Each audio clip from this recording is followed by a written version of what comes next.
बिस्मिल्लाहिर्रहमानिर्रहीम। अस्सलामुअलैकुम नाज़रीन, आपको इस वक्त सबसे बड़ी खबर से आगाह करते हैं कि साबिक army chief general Pervez Musharraf वफात पा गए। वो इस वक्त दुबई के एक अस्पताल में इलाज के लिए भी दाखिल थे। बताया जा रहा है कि आज सुबह इनको दिल का दौरा पड़ा। इनको इमरजेंसी में अस्पताल लाया गया लेकिन वो ना बच सके। मज़ीद तफसील में जाने से पहले आप सबसे दरख्वास्त है कि जिन दोस्तों ने अभी तक हमारा चैनल सब्सक्राइब नहीं किया वो चैनल को सब्सक्राइब कर लें।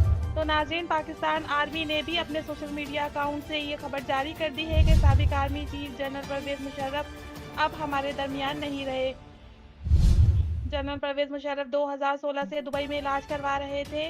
साबिक आर्मी चीफ ने नवाज शरीफ की हुकूमत का तख्त उलटकर मुल्क पर कंट्रोल हासिल किया था और नवाज शरीफ को ज़बरदस्ती मुल्क से बदर किया था।